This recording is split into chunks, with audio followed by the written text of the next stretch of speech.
और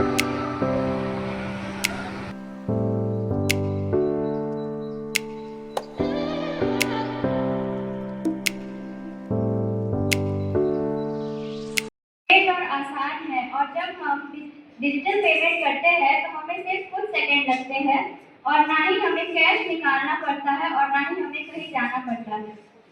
इसलिए मेरा मानना है कि डिजिटल पेमेंट ज़्यादा बेहतर है। डिजिटल पेमेंट्स में पिन या ओटीपी याद करने का जरूरत रहता है। ऑनलाइन चोरी वाला पूरा बैंक खाली हो सकता है, क्या ये सेफ कहलाएगा? नेक्स्ट पॉइंट, जिनकी मदद से गवर्नमेंट ने ऐसे स्पैम रोके हैं, और एयरटेल और भी बहुत सारे ऐप्स है, नंबर है, जिनकी वजह से लोगों को पता चलता है कि ये स्पैम कॉल है, या फिर इस ओटीपी को अगर हम क्लिक करेंगे तो हमें प्रॉब्लम हो सकती है। कैश चोरी होगा तो लिमिटेड चोरी होगा, लेकिन अगर ऑनलाइन हैक हुआ तो पूरा बैंक खाली हो सकता है, तो क्या ये सेफ कहलाएगा? अभी में सिर्फ 10% ऐसा होता है कि हैक हो जाता है, और कैश देने से ऐसा बहुत सारा चीज होता है जिससे नुकसान होता है। कि अगर आपका नोट चोरी हो गया या फिर फटा हुआ है तो आपको उससे प्रॉब्लम होता है और फिर वो नोट यूज नहीं होता है। और या फिर आप झरिया में जाइए, झरिया में भी लगा रहता है साइड में कि आप फटा नोट को आप एक्सचेंज करा सकते हैं, तो उसमें क्या प्रॉब्लम है? लेकिन जाने के लिए तो समय लगेगा ना, उससे अच्छा है कि हम डायरेक्ट डिजिटल पेमेंट करें, इसमें समय नहीं लगेगा। आप फोन पे से कैसे पे कर सकते हैं, और ज़्यादा देर तक तो ये कैश ना कॉल प्रॉब्लम को फोन पे में नहीं होगा। आपका रिकॉर्ड रहेगा आपने कितना पैसा यूज किया है, कहाँ पे यूज किया है टोटल। जो अभी भी गवर्नमेंट स्कूल से ज्यादा पढ़ रहे हैं, प्राइवेट स्कूल से नहीं पढ़ पा रहे हैं क्योंकि उनके फाइनेंशियल कंडीशन अभी भी सही नहीं है, तो वो जब तक है ना प्राइवेट स्कूल में बच्चे लोग पढ़ते हैं।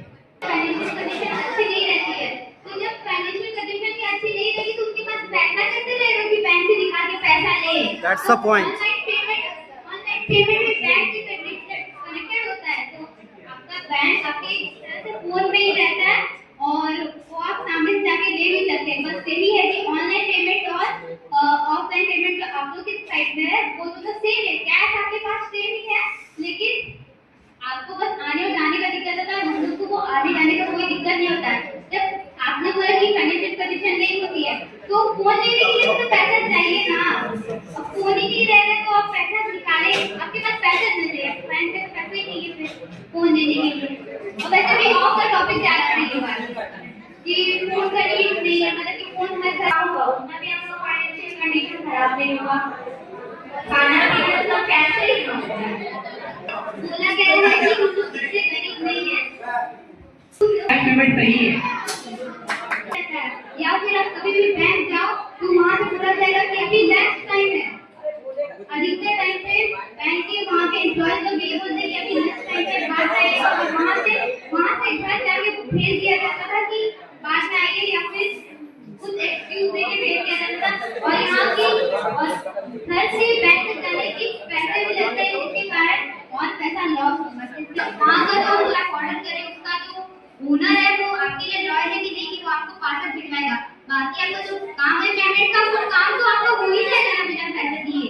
और पहले भी आप दो चीज कर सकते हैं कि आप एक पहले प्रीपेड पेमेंट कर सकते हैं, दूसरा कि आप कैश ऑन डिलीवरी कर सकते हैं, उतना जो बाइकर रहता है, जो डिलीवरी मैन रहता है, वो ऑनलाइन पेमेंट एक्सेप्ट करता है। अगर आप और वैसे भी सब में लिखा हुआ रहता है कि ये स्पैम है, अगर आप कुछ ऑर्डर नहीं किए हैं तो आप ओटीपी शेयर नहीं करेंगे।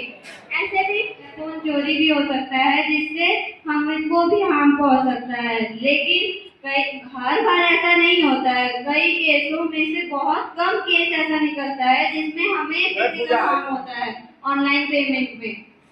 और वैसे भी आपका अगर फोन भी चोरी हो जाए तो आप बैंक में कैसे भी कॉल करवा के अपना बैंक अकाउंट ब्लॉक करवा सकते हो, और अगर आप आपको बैंक में कॉल नहीं कर सकते तो आप अपना पिन भी चेंज कर सकते हो, या आपका पिन किसी को पता होगा तो ना आप कीजिएगा कुछ। अगर आपका कि उसको पिन पता है आप जाके बैंक में बोल सकते हैं, लेकिन जब उसको पिन पता ही है तो आप जाते जाते वो पैसा निकाल लेगा तो आप क्या कीजिएगा बताइए। कैशबैक भी तो देती है ना, और डिस्काउंट भी मिलता है, जैसे कि दिवाली ऑफर पर